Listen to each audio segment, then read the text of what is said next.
O ministro disse que o Brasil está longe de uma recessão e que o destravamento da economia vai surpreender o mundo. Então, temos aí 60 a 90 dias para destravarmos a fronteira de investimento. Saneamento, cabotagem, setor elétrico, petróleo, gás natural, tudo isso aí. É nesse sentido que nós vamos surpreender o mundo, daqui a 2, 3 meses. Olha, Colombo, a economia brasileira teve uma queda de 9,7% no segundo trimestre, na comparação com os 3 meses anteriores. Veio um pouco pior do que esperado pelos analistas consultados pela agência Reuters, que previa uma contração de 9,4%. Na comparação com 2019, a economia brasileira caiu 11,4%, também um pouco pior do que esperado pelos analistas ouvidos pela Reuters, que esperavam uma queda de 10,7%. Então, é a economia brasileira tecnicamente entrando em recessão, já que são 2 trimestres seguidos de queda do Produto Interno Bruto, que é a conta das riquezas produzidas pelo Brasil. O que é um sintoma? 150 bilhões de dólares de brasileiros e de estrangeiros fugiram do Brasil. É a maior fuga de capitais da história do Brasil. Eu fui ministro da Fazenda, eu criei esse indicador. Aí você olha para a taxa de câmbio, ela está indo descambando de novo para os R$ 6,00, 5,40, 5,45, 5,50, 5,52 e o governo torrando reserva. Então são todos os sintomas de uma deterioração econômica muito grave, sem precedente. E quem paga aluguel deve preparar o bolso para o aumento das mensalidades. O IGPM, principal índice de reajuste dos aluguéis, está acumulado em mais de 13% em 12 meses. Para os especialistas, o melhor é negociar. Os analistas esperam que o ano termine com o índice geral de preços do mercado pouco acima dos 15%. O detalhe é que os salários dos trabalhadores, quando sobem, geralmente seguem o IPCA, que é a inflação oficial do país, e este ano não deve chegar nem a 3%. Uma diferença tão grande dá razão a alguns economistas que consideram injusto vincular os contratos de aluguel a um índice de inflação que reflete, em sua maior parte, os valores no atacado. Os preços ao consumidor, que tem mais a ver com a maioria das pessoas, pesa menos. E o pior é que sofre uma grande influência das cotações do dólar. Significa que os bons negócios fechados pelos exportadores de carne, soja e minérios refletem no valor dos boletos que as pessoas que não têm casa própria precisam pagar todo mês. Para resumir, todos os produtos exportados e que, por consequência, são cotados em dólar, refletem no preço do aluguel. Saiu o IGPM hoje 12% anualizado. E o IGPM é a inflação do atacado. O que eles estão fazendo? A inflação do povo é o IPCA. Aí o IPCA é uma inflação que é média. Mas é média tipo, eu boto a cabeça no refrigerador, no freezer, e o meu pé no forno. E tomo a temperatura média na barriga. Percebe? Isso é um número que não diz nada. O que eles estão fazendo? Pega o feijão que cresceu, subiu 20%, pega o arroz que cresceu 30%, pega o cimento que cresceu 19% e abate com o hotel que fechou na pandemia, caiu 70%. Então ele faz uma média de bares, restaurantes, não sei o que caiu 50%, 40% o preço, aí faz a média e a atualização de salário. Mas os aluguéis são corrigidos pelo IGPM. A energia, a água, o telefone, tudo vai ser corrigido pelo IGPM. Então a Selic virou uma fantasia, porque eles estão quebrando o Brasil. O IBGE divulgou agora há pouco que a taxa de desemprego do Brasil ficou em 13,8% entre maio e julho. É a taxa mais alta desde o início da série histórica em 2012. Entre fevereiro e abril, o desemprego tinha sido de 12,6%. Outros números dão a dimensão dos impactos da pandemia na economia brasileira. Quase 33 milhões de pessoas estão trabalhando menos tempo do que poderiam, meio período, por exemplo. É a chamada população subutilizada. Além disso, segundo o IBGE, 5 milhões e 800 mil brasileiros estão fora do mercado de trabalho porque desistiram de procurar emprego. O maior número da história são os chamados desalentados. E aí a gente tem muita gente procurando fila, a gente vai ter aí nos próximos meses essas imagens que vocês estão vendo, né, oportunidades, e muita gente procurando essas oportunidades, viu, Cecília? O pessoal tem que estar preparado, aproveitar, fazer uma procura aí para cursos online para estar capacitado, né? Porque essa semana a gente viu aí que tinha algumas oportunidades, fila de emprego e muita gente também sem capacitação para assumir essas vagas. Então isso é mais que necessário nesse momento o pessoal retomar ao mercado de trabalho mesmo com muita gente desempregada e menos vagas disponíveis também. Quais os principais impactos de uma revolução educacional no Brasil? Olha, não existe miséria se você atinge um nível médio de escolarização. Isso é uma estatística no mundo e no Brasil também. Claro que pobreza existe porque a falta de oportunidades formais no Brasil está se tornando uma coisa muito selvagem. E aí você botar a classificação de que o cara é um empreendedor porque está agarrado em cima de uma motocicleta com a mochila dos aplicativos nas costas, correndo para ganhar R$5 numa corrida, isso é o destino que essa gente está impondo para a esmagadora maioria do povo brasileiro. Mais de 100 milhões de nacionais nossos estão vivendo desse tipo de atividade informal, sem qualquer proteção, nem hoje nem no futuro, quando a doença chegar, quando a velhice chegar. Isso é uma selva que nós temos que interromper o quanto antes. Enfim, mas isso para formalizar a economia, de novo, nós temos que crescer.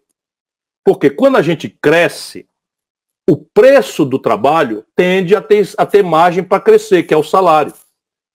Hoje, se você tem, né, tantos milhões de desempregados abertos, a classificação do IBGE, esse país é cretino. A elite brasileira virou bandida. Né? Eu estou assim cada dia mais indignado. Sabe que o IBGE só classifica como desempregado quem, no mês passado, procurou emprego. Ou seja, uma pandemia monstruosa, você pedindo por todo o buraco da venta e do olho e da boca que o povo não saia de casa, e que ande com máscara, não sei o que e tal. Aí o cidadão não procurou emprego, ele entra numa classificação que não é classificado como desempregado. Se você olhar a informalidade, nós estamos falando de 100 milhões de pessoas. E se você for para esse critério de procurou emprego e não conseguiu, no fim desse ano nós vamos estar com 20 milhões de pessoas desempregadas.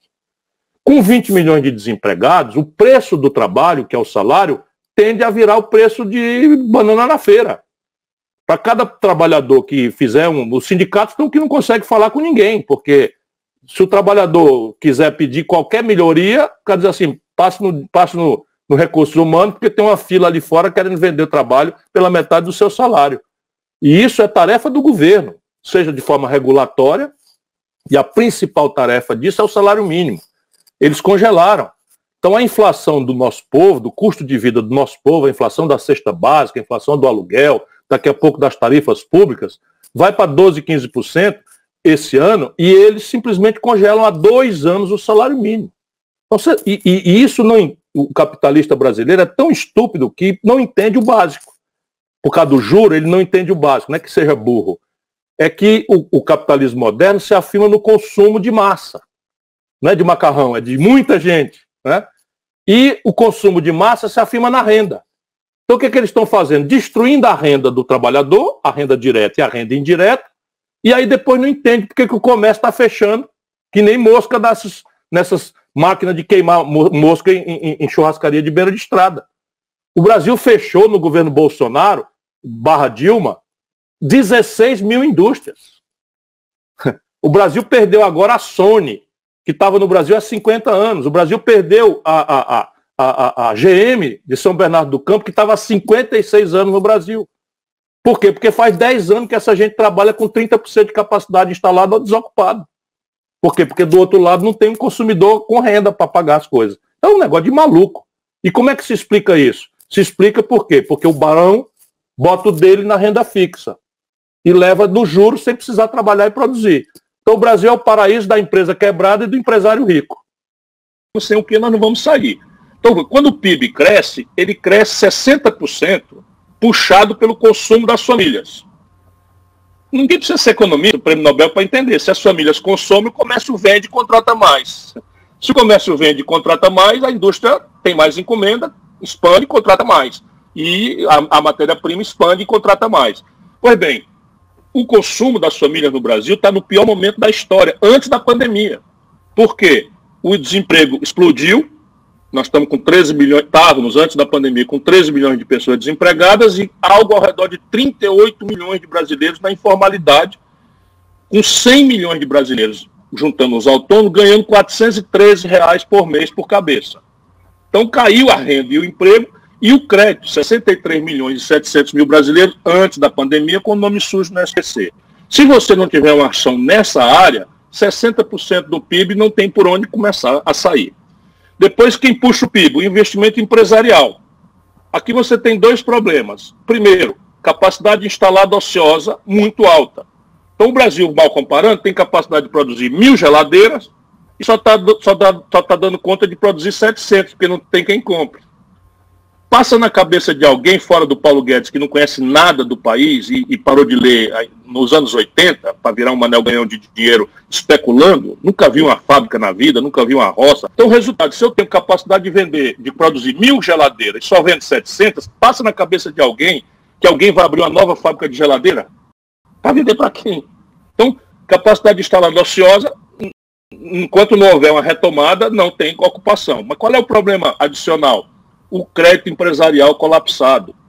Então, deixa eu te dizer, hoje o empresariado brasileiro está devendo, antes do coronavírus, isso tudo vai piorar muito, 1 trilhão com T de tapioca e 400 bilhões de reais com B de bola. Essa é a dívida consolidada dos empresários. 5 milhões e 500 mil pequenas empresas estão com o nome no Serasa, na véspera de quebrar. O que é que faz o Guedes? Não faz nada até a pandemia, e na pandemia, em 48 horas... ele oferece 1 trilhão e 200 bilhões de reais de expansão de liquidez do Banco Central para o setor financeiro. E o que é que a gente anota no setor financeiro? Na mesma hora, retraiu o crédito, o empresariado pequeno, médio especialmente, mas o grande também do Rio Grande do Sul sabe o que eu estou falando, encolheu o crédito, ninguém consegue financiar uma duplicata mais no Brasil, e aumentou a taxa de juros, criminosamente, com o dinheiro do Banco Central. E aí esse dinheiro que sobra, Juliana, que o Banco Central aumentou, o Banco Central brasileiro está remunerando no fim da tarde, overnight, tu está entendendo? Então, na hora da crise, o pretexto foi dar 1 trilhão e 200 bilhões de expansão de liquidez para o setor financeiro, este, por sua vez, encolheu o crédito, aumentou a taxa de juros e o dinheirão que o governo botou na mão deles para eles emprestarem, eles estão aplicando no governo a taxa de juros maior do que a Selic. Então é um banditismo generalizado. E o terceiro problema, isso aqui são as soluções, você tem que tirar esses bancos privados e fazer o que o Banco Central norte-americano está fazendo.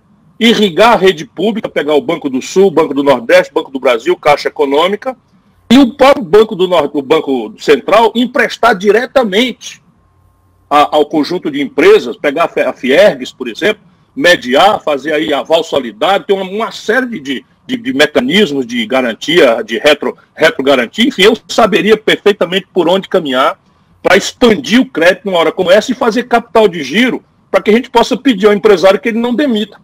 E o terceiro vetor, quer dizer, o quarto vetor, nesse caso, é o investimento público. O investimento público brasileiro, antes do coronavírus, era já o pior da história. Então, desde a Segunda Guerra Mundial, o Brasil mede esse indicador. Com o Bolsonaro, o orçamento desse ano está previsto ridículos 9 bilhões de reais de investimento, antes do coronavírus. Então, os militares estão vendo a tragédia e estão sabendo que o desastre é completo, porque, do ponto de vista econômico, a gente já estava quebrado, veio a coronavírus, vamos cair 7 pontos a economia brasileira. Vamos cair num ano, os 2 anos da Dilma, com toda a tragédia disso, no desemprego, na compressão dos salários, na queda da arrecadação dos impostos. Você vai ver, o Rio Grande do Sul, que vocês já estão numa situação extremamente difícil, já com liminar para não pagar dívida, etc, etc. Minas Gerais, que está numa condição deplorável, mais 17 estados brasileiros, vão piorar muito a condição, não vão pagar os servidores. E esses caras, Paulo Guedes, não sei o que, fica numa história aí, numa viagem, como se estivesse no planeta, não é nem Marte, é no planeta X, que não existe, né? Fazendo de conta. Por que a União tem que vir em socorro? Porque é o único setor público que tem margem para isso no Tesouro e margem para isso na expansão do endividamento. Os estados não podem expandir seu endividamento. Os municípios não podem expandir seu endividamento, a não ser com aval da União, em cima de elementos de infraestrutura que eles também não estão dando. Aí os militares farejam isso, é uma grande ilusão que o militar brasileiro foi formado para ser estadista. Mas militar não entende patavina de política, não são formados para isso. Então esse general que está na Casa Civil, ele tem uma aspiração, porque eles têm uma formação nacional desenvolvimentista, mas anunciou um PowerPoint, sabe? O óbvio, se você quiser ver de onde é que ele tirou isso, não é que tirou do meu programa. O meu programa está escrito que no primeiro ano eu geraria 1 milhão de empregos retomando obra pública parada. Precisa ser gênio. Eu não fiz isso porque eu sou um gênio, é porque é óbvio. A obra parada é o quê? A obra que já foi licitada, é a obra que já foi licenciada, é a obra que já está orçada, é a obra que já começou, é a obra que já tem impacto ambiental ponderado. Portanto, é óbvio. E é uma obra de construção civil ou pesada, que emprega a gente sem maiores exigências de sofisticação de preparo e não importa insumo nenhum do estrangeiro.